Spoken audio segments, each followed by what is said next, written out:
Hi, I'm Paul, And I'm John, also known as DorkLovesSports.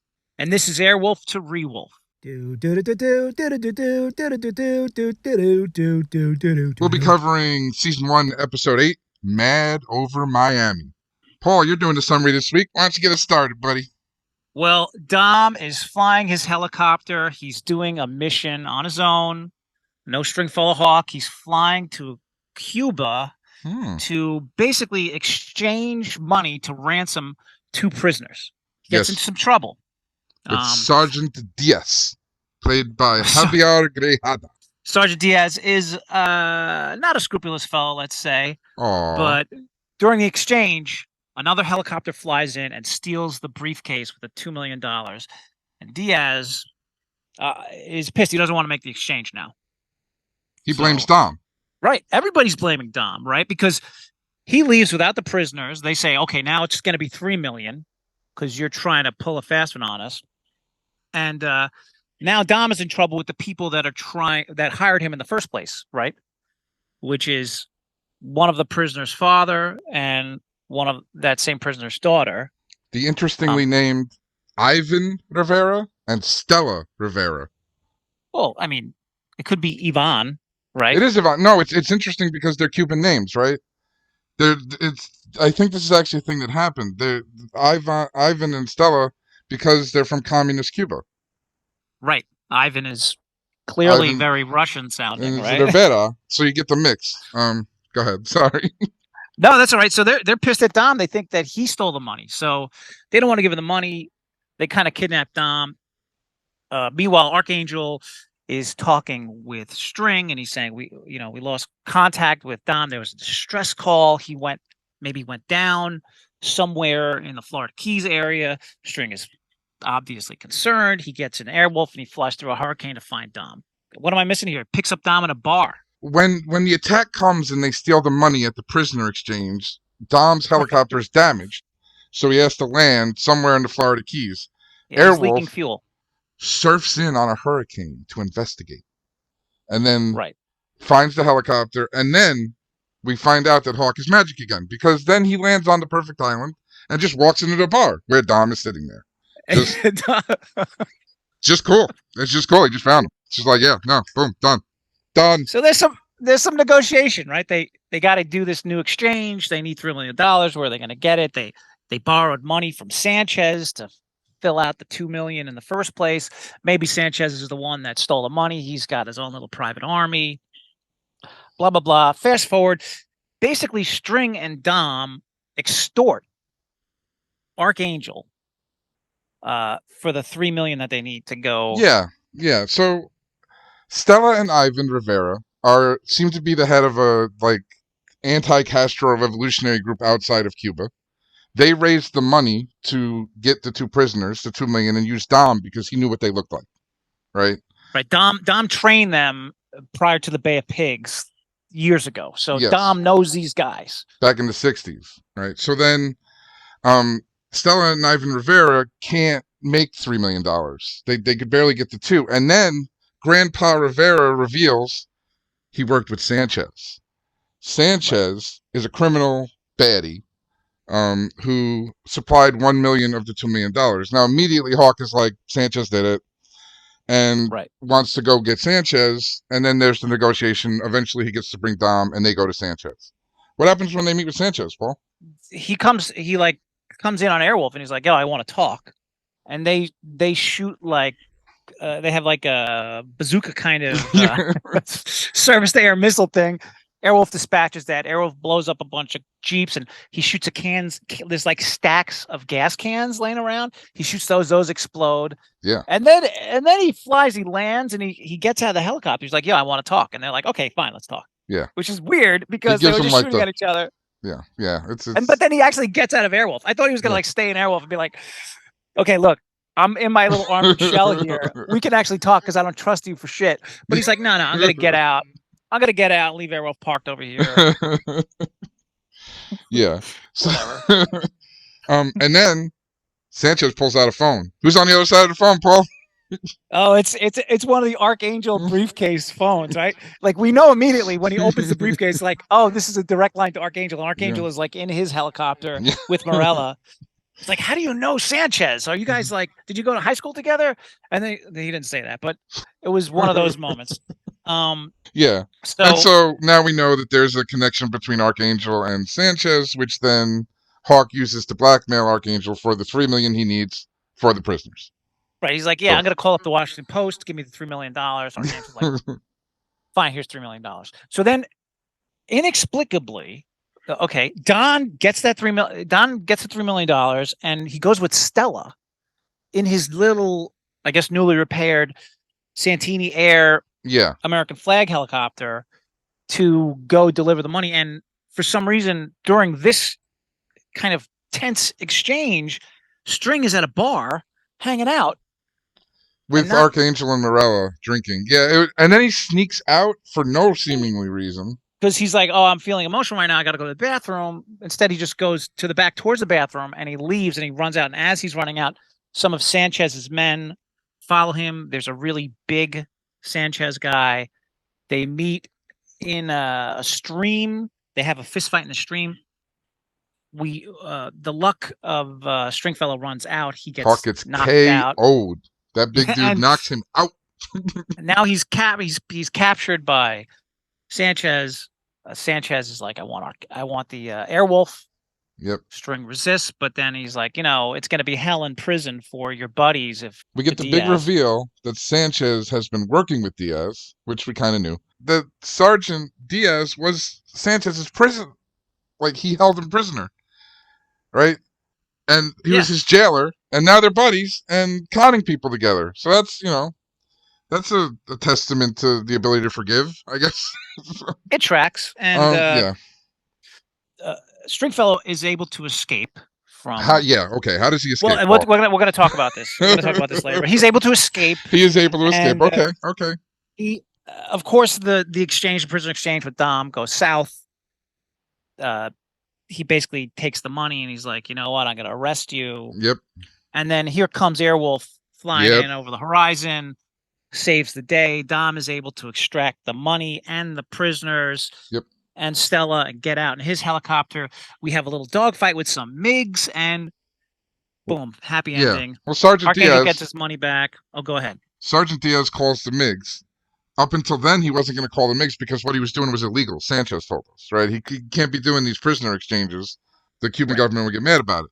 So, but now he's got nothing to lose. They're escaping. Let's call the MiGs. 4 MiGs show up, and Airwolf does what Airwolf does. Right. Yeah, Airwolf is not intimidated by MiGs. No. Dom was a little bit intimidated. Well, he was in a little bullshit Santini Air helicopter.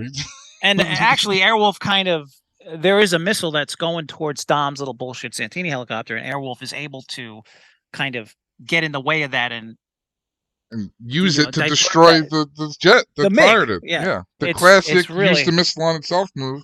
And then the classic one runs away, right? Like right out of Top Gun, right? Like you kill a bunch of things and then the rest run away and it's like, we win, good guys, USA.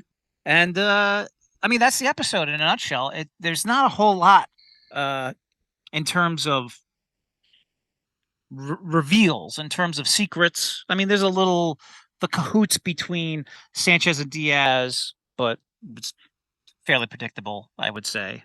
Yeah, I think the beats are predictable. You're just getting introduced to who's going to be who's the baddie, sort of like we have the corrupt Sergeant Diaz, we have the just sort of evil criminal Sanchez, who's of course working with the CIA, because that actually pretty much tracks. And then you have like the good Cuban anti-Castro people, the Riveras and their crew, who are trying to rescue the noble teachers who are the prisoners. So, like, the sides are pretty, like, clear here. We know who the bad guys are. I mean, the only ambiguity with that part of it is that when Dom is first imprisoned by Stella and her gang, they're not particularly nice. They have guns. They're threatening his life. No, they show up at the Magic Bar with Newsy. They're like, "What's up? I'm gonna get you." Yeah. That's how we meet Stella. I think it's a Mac 10, actually. Okay. John, I think you need to get your 80s I don't think I do, but I don't mind. submachine gun identifications certification. Okay. All right, so I think that pretty much covers it. Airwolf literally flies off into the sunset, and then we get to our big things, baby. What do you got? My first big thing, I guess, of the three was what the hell was Dom doing? Like, you have the ultimate super helicopter in your arsenal. Your your best friend is the guy who you Yeah, trust with everything. You trust with your life. He yeah, saved your life. And you go off on this mission. Look, I get it. Why did Dom do the mission? These are people that he knows. These are guys that are furthering a cause that he believes in. But yeah, why not clue your boy in? Hey man, I'm going to Cuba to run this mission. You want to be my yeah, backup? yeah, yeah. Now it would have been nice if like they had a scene between him and the Riveras where they're like, you can't involve anyone else, or Yeah. you can help us. Like that would have made sense. But even then, like he can trust Stringfellow with a secret. Like they do Airwolf together, like so Right. so like why still even then like at least there's a little bit of a reason. But even then you'd have to ask the question like, well, why didn't you have Airwolf flying 100 miles offshore ready to come in Yeah. and kick ass if you need him? Like Now I did a little research. okay, Small commercial helicopters like the one that Santini is flying, okay, they don't fly more than 200 miles an hour. okay, This is probably the maximum speed of this helicopter is probably in the neighborhood of 150 miles an hour. Look, if anybody knows what kind of helicopter it is and can give me specifics on it, I'd be curious to know. But you're talking about a helicopter that he flew from California. Look, we're not going to get into the logic here because the logic doesn't make sense. It just doesn't. But he's got his helicopter. It's not a fast helicopter. yeah. You have the fastest helicopter in the world. Why not? Why not use the incredible tool you have? Yeah, I don't know, man. You're delivering a briefcase with $2 million. So this is the mistake that sets up the whole thing, and eh, it works to create the episode and create the Yeah. storyline, but it's silly at best, I'd say. Yeah, I mean, but this is the premise that like every superhero movie's built on, right? Like you can always at the beginning of an Avengers movie, like a solo Avengers movie, ask like, well, why isn't Iron Man calling Thor? Right? Like that doesn't why is he fighting this evil thing by himself? Like it's otherwise Dom can't be like the inciting incident in a story, I guess. I don't know. I'm doing the best I can to excuse what is honestly just kind of not the best writing, right? Like that's what it comes No, down yeah, to. Like it's it's just just not. I'm not going to overthink this. My first thing is very simple. The imagery of Airwolf flying off into the sunset at the end of the movie, very evocative of the Western hero riding off on his horse into the sunset. It was just, I thought it was a cool image. It was a nice button. A lot of times the episodes end with these weird, like, I want to get a laugh, freeze frame scenes, like, and I kind of Yeah. like just the simplicity of like flying off into the sunset. I love that you picked this simple thing because it really gets to the heart of who you are as a person. Simple. No, but in all seriousness, in all seriousness, I think it's funny that that's the thing that you picked, but it is a little bit of a departure from what we've seen in Airwolf. So Yeah. it is cool, and the episode on a whole, I think, is a departure actually. Yeah, I mean it's very Dom led. It's it, really what we needed was like a 15-minute pre instead of doing the Lance stupid entry that they're doing now, the Mission Impossible thing at the beginning of Yeah, every episode that has nothing to do with the episode. Like do a little like Dom meets show like how cool would it have been to see like Dom in the '60s training him and like meeting the two guys. I don't know something like this is just good for our movie, right? Like we got to yeah, inform this stuff. Like it just felt really underbaked at the beginning, and like you just had to agree to go on the journey. Like I'm gonna take the premise that Dom is doing this at face value, and then okay, it'll work. Let's get back to on track here and get away from my simple glorying in what is good. And do you have a second big thing, baby? Let's go. yeah, and that is, and I'd be shocked if this is not one of your big things. Sanchez falling for the pressurized cabin ploy. Oy vey. It's not, but I'm glad you brought it up. Okay, so let me set this up for you guys if you haven't seen this episode yet. Stringfellow Hawk gets beat up by Sanchez's guys. He gets brought back to Sanchez's camp. Sanchez wants Airwolf. He's not going to give it up so easily, but after some cajoling, Stringfellow Hawk, now this is the second time he's given up Airwolf. Mm-hmm. But he's got an idea. He's got a plan. But he says, all right, I got to lead you to Airwolf. They get to Airwolf, and it's parked. And Sanchez has a little pistol. He's walking right behind Stringfellow, I guess because the doors of Airwolf are locked. Okay. Yeah. I don't know. So Stringfellow turns around and says to Sanchez, you better step back. The cabin is pressurized. Yeah, of course. Yeah. And then Sanchez steps back. Yeah. And then you wanna finish this? the shoulder shove escape move that apparently all the guys were dominoes and fell over behind him, and he just got in the helicopter and flew away. It was great. Amazing. I think this is more proof in the Stringfellow is magic category. Okay. This, first of all, Sanchez is dumb. Although, to be fair to the writers, they confirm he's dumb when he shows up at the battle, at the prisoner exchange, in a regular helicopter with like guys with machine guns against Airwolf, which he knew about. He knew what Airwolf was, right? So it's like he had seen it destroy his shit. And he showed up. I was just like, what are you doing? Yeah, and he pays the ultimate price. And yeah, he blows up. He gets annihilated. I just that whole sequence was so dumb to me. It was really bad. That was the plan. I'm gonna take these like 20 rebel warriors, criminals, to Airwolf, and my plan is have him take a step back, give him the old shoulder shimmy, and jump in the helicopter and fly away. That's not a plan. If it is a plan, it's not a plan that should work. That's a desperate 20 guys maneuver. with machine guns. You should fucking shoot. Once he opens the door, just shoot him. Who gives a shit? I mean, I don't know. It was so. I was like, that. I gotta say, that was the part of the episode that took me out. Was him leaving the bar, which didn't really make sense, right? Sneaking away from Archangel and Morella. If you're gonna do that, do it in time to help. But right? Why does he even have to sneak out? I don't know. So that they don't go looking for him. That's the reason. It's not a good reason. What are they gonna do? Chasing an Airwolf? They have another supersonic helicopter to jump into the fly airplane. I don't know, man. I don't. It was Archangel's not. He's got a limp. He's walking with a cane. Just be like, yo, peace out. I'm gone. I'm going to jump an Airwolf. I gotta go to the store. I gotta go help. Why wasn't he in the air anyway? Why did he let Dom and Stella go to the thing by themselves? Why wouldn't he have just been behind the helicopter? Why didn't they just go to Airwolf? I don't. Yeah. Okay. Why are you flying off?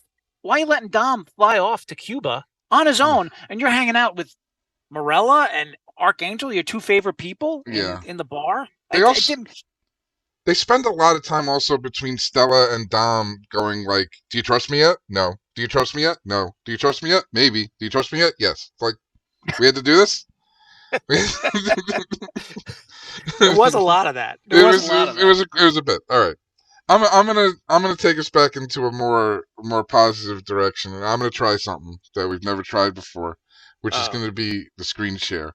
So my second big thing is the title of the episode, called "Mad Over Miami," which we all know is a play on the Denny's dish. No, I'm just kidding.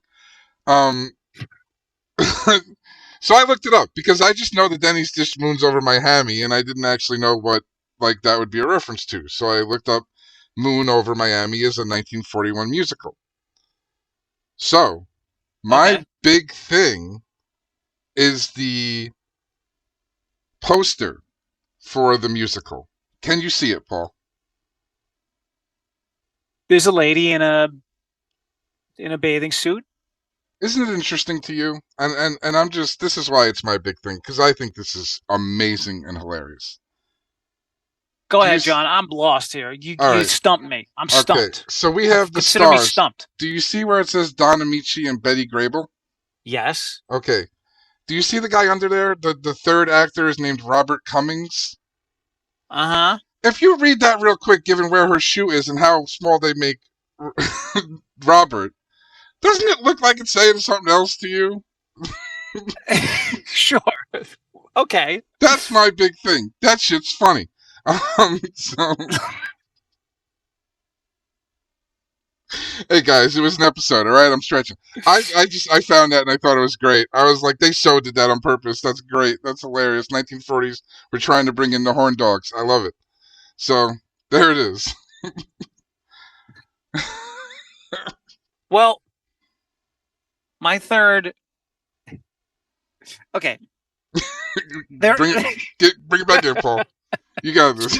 there are two scenarios at work here. One of the two is true. Either A, I have never been in a bar before. I know that's not true. I know for a fact that's not true. Or two, the people that wrote this episode have never been in a bar before. Possible. Unlikely, Which is but true. possible. Because Dom's behavior inside the bar, It's so weird. several separate scenes, is inexplicable. Okay. This is great, because we can bring our last big thing in together. Because my last big thing is the magic fucking bar. What is up with this bar? What the fuck, man? No, seriously, what the fuck? I swear I was waiting for them to pan the computer and like I was just gonna see all the fictional characters from the 80s. Like it was gonna be the A-Team talking to like a like a couple, and then Michael Knight was gonna be talking to like the people on the show. It was weird. But they had a magic bar. And at one point, we get a take from the bartender. Did you clock that? No. Well, Dom at one point is like, "I want 3 more rounds," right? And you see the bartender, and he's like preparing something or putting a drink back on the shelf, and he turns around at Dom, and he's like, "The fuck is wrong with you, man?" I mean, that's fair. Dom keeps ordering like shots of tequila he has no intention of drinking.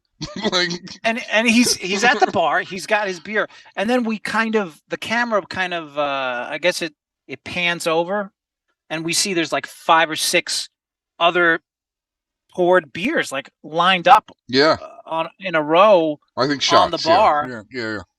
And those are for Dom, and then Stringfellow shows up and he orders him like 3 rounds. Yeah. Like, what the hell is going on? I don't know. He says something about like that's what you do in these situations, but like that doesn't make sense. He does the show within a show kind of thing where he's like, well, in a movie, the action hero goes to a bar and he orders a bunch of drinks. That's what I'm supposed to do in this situation. Yeah. It's like, what movie? What action movie? Yeah, dude.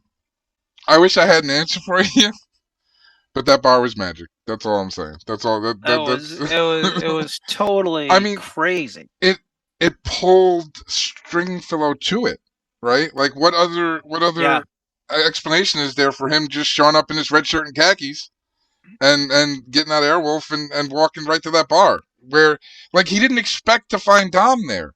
He wasn't like, this is definitely where Dom is. He just walked in and there was the guy he was looking for, sitting at the magic bar. Like it was so odd, man. In fairness, he finds Dom's helicopter and he notices the bullet holes, right? Mm-hmm. So he's like, oh, he's got to be nearby. He's got to be on the island. Yeah.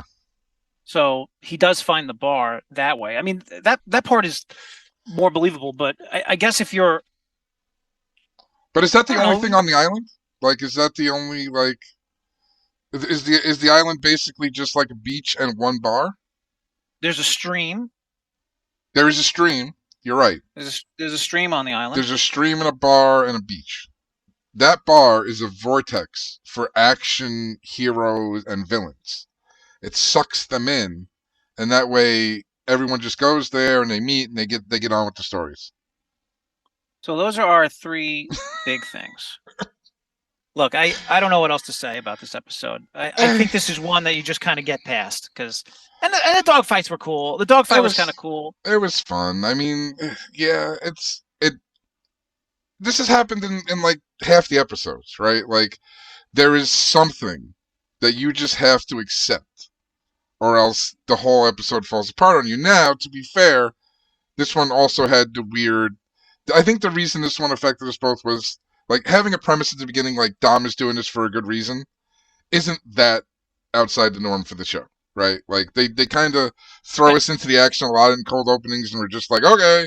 I think where it falls apart is him running away from Archangel and Morella, and then that series of events are so weird. They're tonally weird. The street fight, the fist fight is weird. The getaway plan is comical in its ridiculousness. So I think both of us at that point just went like, what? And then you're just out of it for a minute. And they did get you back in. You're right, because when I came back in and I was like, okay, was the MiG fight, right? I was like, all right, I know I'm home again. Airwolf is going to blow up a bunch of MiGs and we're going to be happy. Yeah, so, I mean, he had to escort Dom's very vulnerable civilian helicopter through a battle with 4 MiGs, which was amazing. Okay, hot take from this episode. Does Hawk even need Dom?